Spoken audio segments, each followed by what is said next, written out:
আসসালামু আলাইকুম, welcome to BD study apps. Hello প্রিয় শিক্ষার্থী, তো তোমরা এসএসসি বিএমটি দ্বাদশ শ্রেণীতে রয়েছো। তো তোমাদের অনেকেরই প্রশ্ন ছিল যে স্যার আপনাদের সাজেশন কেমন পড়ে।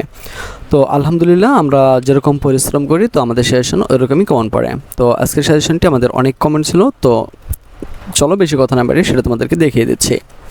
তো তার আগে তোমাদেরকে একটা জিনিস দেখাতে চাই। দেখো আমি একটা এখানে পোস্ট করেছিলাম যে ব্যক্তিগত সমস্যার কারণে খোঁজ নিতে পারিনি, তো পরীক্ষাতে তোমাদের কেমন হয়েছে। দেখো এগুলো তো আর আমি লিখিনি, তো দেখো এখানে ওরা কিন্তু প্রতিক্রিয়াটা জানিয়েছে। তো আমি এটা একটু তোমাদেরকে দেখিয়ে নিই। তো এখানে 19টা কমেন্ট আসছে, একটু আগে আমি এটা পোস্ট করেছিলাম। তো যাই হোক, দেখো 50 মার্কের আনসার করতে পারছি, সময় পাইনি। তারপর দেখো স্যার ব্যাকরণ আর রচনা আগে লিখতে গিয়ে দেরি করে ফেলছি। যাই হোক, ইংরেজি সেশনটা দেওয়ার চেষ্টা করলে ভালো হবে। স্যার ভালো হয়েছে, আলহামদুলিল্লাহ আলহামদুলিল্লাহ আলহামদুলিল্লাহ, সবই কমন পড়ছে স্যার, সত্যি আপনার সাজেশনগুলো অনেক অ্যামেজিং, আলহামদুলিল্লাহ। তো ওই দেখো এগুলো সবগুলো কিন্তু সুন্দর সুন্দর কমেন্ট করছে তারা। তার মানে কি আমাদের সাজেশনগুলো যদি কমন না পড়তো তাহলে কিন্তু তারা এই কমেন্টগুলো করতো না, বা তারা এখানে কিন্তু প্রতিক্রিয়া দেখাতো। এর পেছনে কাহিনীগুলো আছে, দেখো তাদেরকে কী পরিমাণ সাপোর্ট দেওয়া হয়। তো এই সাপোর্টের কারণে কিন্তু মূলত তারা কিন্তু এই প্রশ্নগুলো সবগুলো আনসার করতে পারে, ঠিক আছে। তো আমি আবার বলছি, এই গ্রুপে মানে কি জয়েন হওয়া ছাড়া কিন্তু এতগুলো জিনিস করা সম্ভব না। একমাত্র ওরাই জানে যে কী পরিমাণ ওদেরকে সাপোর্ট দেওয়া হয়।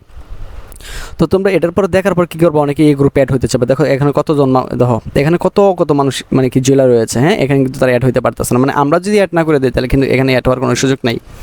তো আশা করি বুঝতে পারছো যে আমাদের সেশনগুলো কেমন পড়ছে। তো চলো এবার তোমাদের প্রশ্নটা একটু দেখিয়ে দিই। তো দেখো এখান থেকে আমাদের যে 1 নম্বর যে প্রশ্ন রয়েছে এটা সরাসরি কমন পড়ছে, তো এটা কমন পড়েছে। তারপরে যেটা রয়েছে দেখো বাইনারি দিনগুলো, এটা কমন পড়েছে। আমাদের এখান থেকে 3টা হলে হয়, আমার এত দরকার নাই, ঠিক আছে। তারপর দেখো আমাদের এই যে এটা কমন পড়েছে যে শম্ভুনাথ বাবু পেশায় কী ছিলেন, মেয়ের বয়স 15 শুনে মা আমার মন বার হলো কেন, তোমার বাকিগুলো দরকার নেই। তারপর একটু দেখো যে আমার এলো এ গর্ব। ও আরেকটা কথা, যদি তোমাদেরকে এগুলো না দেখে তাহলে তো বলবো যে স্যার এগুলো যে কমন পড়ছে সেটার প্রমাণ কি। তো আমি একটু দেখাই যে যেহেতু হাতের সময় কম আমি দ্রুত দেখানোর চেষ্টা করবো। হ্যাঁ, যেমন রবীন্দ্রনাথ ঠাকুরের পিতার নাম কি, তারপর আমি মাথা হেড করে রইলাম। তো এটা একটু তোমাদেরকে দেখিয়ে দিই।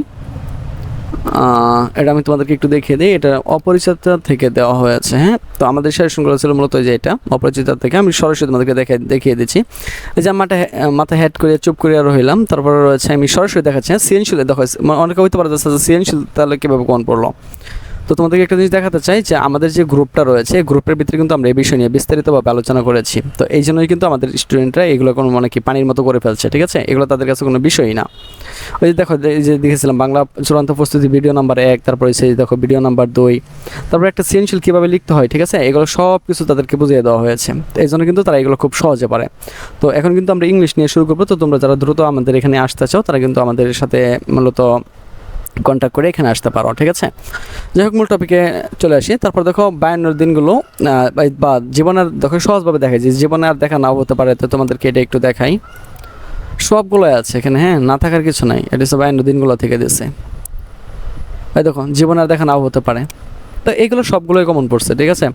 তো এত কিছু দেখার দরকার নাই, তো সহজভাবে দেখাই দাম আর কি। তো এখান থেকে 3টা তোমাদেরকে দেখিয়ে ফেলছি। দেখো খ বিভাগ, তারপরে খ বিভাগ কি প্রতিদান। হ্যাঁ, বা প্রতিদান কবিতাটি কোন কাব্যগ্রন্থ থেকে নেওয়া হয়েছে, বা আমার এই ঘর ভাঙিয়েছে আমি বাদি তাহার ঘর। তো এটাও একটু দেখিয়ে দিই। তাহলে বলবো যে স্যার কীভাবে বুঝবো যে কমন পড়ছে কিনা। হ্যাঁ, এভাবেও তোমাদেরকে দেখাতে হয়। হ্যাঁ, প্রতিদিন কবিতাটি কোন কাব্যগ্রন্থ থেকে নেওয়া হয়েছে, এই যে দেখো। তারপরে এখানে বলা হয়েছিল কি এই যে এটা যে কবিকে যে পর করেছে তাকে আপন, সরি এটা না। তো আমরা একটু প্রশ্ন আরেকবার দেখে নিই। আমার এই ঘর ভাঙিয়েছে যে বা আমি বাদি তাহার ঘর। ওকে, তো এটা একটু দেখাই দিতে হবে। এই যে এটা, এই যে আমার এই কুল ভাঙিয়েছে আমি তাহার কুল বাদি, এটাই এই প্রশ্নের উত্তরই এটা। তো আশা করি তোমরা এটা বুঝতে পারছো। হ্যাঁ, একই প্রশ্ন, মানে একটু ঘুরাই দিচ্ছে, কুলটারে শুধু ঘর করে দিচ্ছে আর কিছুই না। তো আশা করি তোমরা এটা বুঝতে পারছো। তো এভাবে সবগুলোই তোমাদেরকে কমন পড়ছে। তো আমি তোমাদেরকে আর যদি দেখাতে চাই তো আরও দেখাতে পারি। দেখো এখানে বলা হয়েছে কোম্পানির ঘুষখোর ডাক্তারকে। তো আমি একদম শর্টকাটে দেখানোর চেষ্টা করছি, কারণ আমাদেরকে ইংলিশ নিয়ে কাজ করতে হবে। তো আমি তোমাদেরকে এটা দেখিয়ে দিচ্ছি। দেখো একটু ভালো করে যে কোম্পানির ঘুষখোর ডাক্তার, এটা ছিল সিরাজউদ্দৌলার গল্প থেকে সম্ভবত। হ্যাঁ, দেখো প্রথমেই আছে যে প্রথমে কোম্পানির ঘুষখোর ডাক্তারকে, এটা দেওয়া এখানে দেওয়া হয়েছে। আর পর প্রশ্ন ছিল যে আমার শেষ যুদ্ধ পলাশিতেই। তো আমি তোমাদেরকে এটাও দেখানোর চেষ্টা করছি, আমার শেষ যুদ্ধ পলাশিতে। হ্যাঁ, এই যে আমার শেষ যুদ্ধ পলাশিতে ব্যাখ্যা করো। তাহলে দেখছো কী পরিমাণ কমন পড়ছে। আরও দেখাই।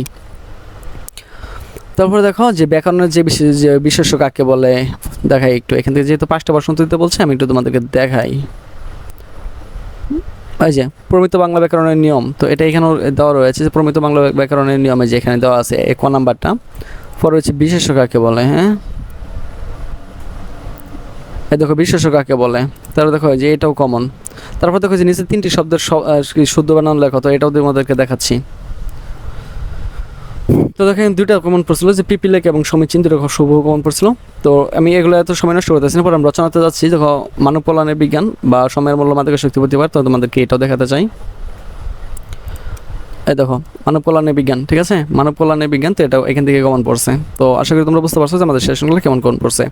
তো তুমি যদি বিগত পরবর্তী সেশনগুলো আমাদের কাছ থেকে নিতে চাও, সরাসরি আমাদের সাথে কন্ট্যাক্ট করতে পারো স্ক্রিনে দেওয়া নাম্বারে। তো আজকে কিন্তু বিদায় নিচ্ছি, কথা হচ্ছে আবার একটু নতুন ভিডিওতে। সে পর্যন্ত সকলে ভালো থাকো, সুস্থ থাকো এবং সাথে থাকো বিডি স্টাডি অ্যাপসের।